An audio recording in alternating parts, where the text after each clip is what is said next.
even your college degree. Brought to you by the Dollar General Literacy Foundation and the Ed Council. Follow Bearcat Radio on Twitter with the handle @VHS Bearcat Radio and on Facebook by searching Bearcat Radio for the upcoming broadcast schedule and shows on the flagship stream of Virginia High School athletics. You're listening to the best high school football in the Tri-Cities on the Bearcat Sports Radio Network. All right. Welcome back to Bearcat Sports Chat. We're joined now by Lane Carroll, senior kicker and wide receiver. Glad to have Lane on here for this. Thanks for having me. Yeah, it'll be fun. Hopefully we'll get a good interview out of him for the big game against Abingdon on Friday night. Lane, you've only been playing for one season in varsity, yet it seems like you've played all your life. What drove you to play this season, and did you expect to be as successful as you have been? The main reason I decided to play this year was because mainly the brotherhood that we have on the team. My sophomore year, all my best friends I've made in high school was through the football team, so I decided to play this year because of that, and I was hoping to get a little bit of playing time. And it just happened the fact that I started all the games this year, and I didn't expect to do as good as I did, but I just try hard at everything I do, and I guess it's turning out well for me. I was going to say, looking at the stat book right here, 10 receptions, 183 yards, so 18.3 yards a reception. One touchdown reception on the year. You fell off a little bit. You were averaging 23 yards a reception. We were talking about that. Yeah, what happened there? Yeah, Bobby, he stole the show, but he got us wins. So you hear that, Jamie? Start throwing it to this guy. Hey, it gets us wins. No matter who catches it, it gets us wins. So you get to live a pretty exciting life. You get to kick your field goals, and you get to run some pretty deep routes and catch the ball a little bit. Which part of the game excites you more in that regard? It's hard to tell because I know getting 3 points for the team and getting the chance to get 50 yards and even 6 points for the team, it honestly balances out. I like doing it both, but whenever I catch a long deep ball, hearing all the fans scream and stuff, it's a great feeling. Even when I kick field goals too, I hear people. I hear my dad. He yells louder than all the rest of them. We need to get him up in the booth then. You should, yeah, you should hear us. Yeah, I'm definitely screaming. Yeah, Mark is the yeller of the group, so. And it really goes hand in hand with that Wise Central game. Lane made a huge catch, like 40 or 50-yard reception. A couple of plays later, he's kicking a field goal from like 35 yards out and nailing it. And Mark, of course, talks about how he basically built the drive there. Lane Carroll did. So. It's all about you. 3 points for yourself, right? Yeah. Set myself up for it. If there was a fantasy team, he would be the number one pick, I think, every year with the field goals. Yeah, Mark would draft you. How do you feel like the game of soccer has attributed to your football game? And we're not going to talk about kicking, but everything else but kicking. Yeah, well, soccer players aren't notoriously strong in that aspect, so I decided to make my game all about speed. And so I feel like that's been paid off well, being an outside receiver as I am, and trying to base all my route runnings on speed necessarily.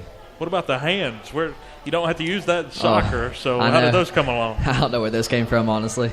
I came out, and they started throwing balls at me, and I started catching them like, hey, wide receiver. So I'll try it. Speed and hands, that's all you got to have. Yeah. A little bit of brain. Just a little bit of brain. So your two field goals were the only points we had in the first quarter against Chilhowie. How do you deal with the pressure of being the guy to put it through the uprights consistently? Yeah, we were talking about this over there at the table. Coach Ambergy, every time he brings us into a huddle, every time he talks to us, he always says, hey, we got 3 points in our back pocket if we don't get this. We have 3 points in our back pocket if we don't get this, even if we're inside the 40. So he's expecting me to kick him at range. But luckily we got most of our third down conversions at Chilhowie. But getting those 6 points for the team, even though we were down by 1 point, it's still nice because I know that we can score touchdowns, and we just got to get our jitters out a little bit. So, well, hey, you all are doing a pretty good job of that, outscoring opponents in the first half. So, yeah, that really kept things on track too in the first quarter of that game. Chilhowie, of course, led 7-3, and then you made another field goal, cut it back to a 1 point game. So, really kept us in the game there early in that homecoming win over the Warriors. The last few games, we've seen some long makes. We've seen 2 40-plus yarders, at least by my calculations, and I don't really take a lot of math classes at Emory and Henry, so I haven't done a whole lot, but I leave that up to Mark. What is the longest you can make consistently in practice? I know that's what we'd like to hear about. What's your max? During practice, usually I start from PAT range, and then I just start scooting back 5 yards, move from hash to hash, and then right at the end, I'm like, hey, let's scoot back to 55, put it right in the middle, and then I hit most of them. Sometimes underhit a couple of them, but 45 is mainly my consistent. Haven't tried a 50 yet. We have to do that next week. If we get Mark down there to hold it for you, maybe. I don't think you want me to be your holder. So when did you realize that you could kick a football like that? Well, my sophomore year, I actually did kick for JV. I didn't get any reps at varsity because we had a really, really good kicker, and he was also a star soccer player too. So all the football players got him out there. It was like, hey, come kick a football. And then he was hitting 40-yarders, 45, and they're like, I wonder if Lane can kick a football too. So they got me out there, started kicking field goals, and they're like, come out and play. So I decided to, and my sophomore year, me and Jake Fairley, we kicked for JV. So do you have any pre-kick routine? Not really. Really, it's just muscle memory now. Everything I do in the game is exactly how I do it during practice. Just 3 steps back, 2 steps across, eye on the ball, head down, and then just follow through with my kick. It's all just muscle memory now. Just finishing the drill. Yeah, just try not to make my knees shake. It gets kind of nerve-wracking whenever it's a tight game and all the eyes are on me. You've worked out pretty good with it so far. And here's a really important question. Some kickers, opt to wear the kicking cleat on one shoe and wear a regular cleat on the other. What do you do? Do you wear the kicking cleat, or what do you go with? I wear soccer cleats. I like the way they fit, and they're really light too compared to football cleats. So it also helps me out with wide receiver wise. Not the best ankle support, but it's also the thing that with soccer cleats. It doesn't have a toe stud, but I still think I like it better, and it helps me kick. Kick way more. Have you always, all year, never had a thought about getting just a plain kicking cleat with a football cleat? Yeah, I was thinking about it, but start of the season, I was like, should I get one of each, or should I? Because I have many soccer cleats at home. I decided that I just got a pair of soccer cleats, and I was just going to stick with that. I like it. So as a wide receiver, you have a quarterback in Jamie Lathrop who just kind of chucks it around to whoever's open. How fun is that for you guys, and how quick did you catch on the route running in this system? Yeah, it's awesome. We have a brotherhood in our spread system. We have 4 great receivers and even some amazing backups. And then Jamie, he can throw dimes all day during practice and stuff. And it's awesome having a brotherhood like that on the team. And it's just great. He puts it right on the money every single time during practice. So you're just trying to get some more balls thrown your way this week? Is that that's what it sounds like? Shout out to you, Jamie. Yeah, I thought I heard you in the pregame saying you were going to buy Jamie's dinner tonight for him. So. I don't know about that. I tried to hook you up, Jamie. So we got a lot of pressure here with some of the teammates here getting ready for the big game against Abingdon. And this is not on the list, but what's the mood of the team going in? 4-1. I know you weren't around the team last year. Only 3 wins last season. Already at 4 this year, 4-1, facing a really good Abingdon team. What's the mood going into this road test Friday night? We're going to keep doing what we're doing because, we got wins in our back pocket, and then we want to keep going, keep winning and everything. So I guess we're going to keep doing what we're doing, keep playing individually and as a team. And then we're just going to stay focused on the game, go 1-0 every week. And I know that you guys don't worry too much about the points ranking. Coach Chris told us last week that y'all don't worry about it till week 9. But Virginia High moved from 4th in the VHSL points up a notch to 3rd place, just behind a couple of teams. So moving on up. But keep you on guys swimming. Don't worry about it. Yeah. Let it take care of itself is what Coach Chris says. So, but still moving up, that's always a good sign when you're winning football games. So what's your favorite go-to pregame jam? Oh, man. Well, I'm a big Justin Bieber fan. No lie. See, that's the kind of answer I'm looking for. Yes. Yeah, but Justin Bieber or Migos. I like Migos. Shout out to Coach Mabe if he's listening. What do you go with? Do you go to Despacito, the version with him on it? Or? Sorry, man. That's the jam. Purpose album. And then Culture, too. Okay. You got anything else for the man? I'm a fan. Just send your playlist over to me. I'll give you my iCloud information. We'll get taken care of. I'll just let Mark wear headphones, I think, for the Bieber, but at least you got 50% of the group. Let's ask you this one. This is important. We've asked everybody, college football. Do you like college football, first of all? Yeah, I watch it sometimes. Virginia Tech. Go ahead. Oh, okay. Oh, he jumped. He beat us to the punch. Why is it never in my favor? At least it wasn't Tennessee. Would you understand this? No one has picked Tennessee yet. Jamie went with Bama last week, and it was close against Ole Miss, let me tell you. 66-3. Dude, he had a barn burner. Of course, that's my team, but we beat them two of the last 4 years now. So, but Jamie, of course, you let me down. You're even wearing an orange and white pullover. Oh yeah, man. no, this is not Tennessee hoodie. But you watch a lot of soccer, though, I'm assuming. Oh yeah, of course. So, well, thank you for joining us. Thank you so much for having me. Thank you. And we'll be keeping an eye out for those low-cut cleats down on the field at Abington on a Friday night. So. Ronaldo cleats. Watch out for them. Oh, we'll be ready then. So, thank you for joining us. Thank you so much. And we'll be right back. We're going to have to talk to volleyball head coach Johnson. Coming up next here on Bearcat Sports Chat. Give a hand for Lane Carroll.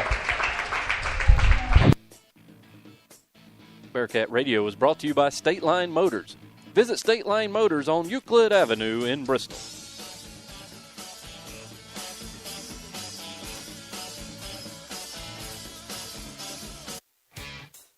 You're listening to Virginia High Football on Bearcat Radio on Spreaker.com.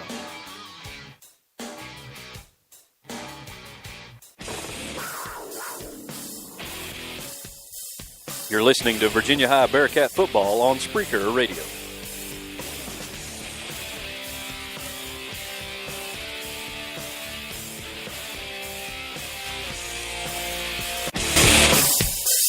Can't get enough of Bearcat sports? Come to Buffalo Wild Wings at the Falls every Wednesday at 6:30 for the Bearcat Sports Chat.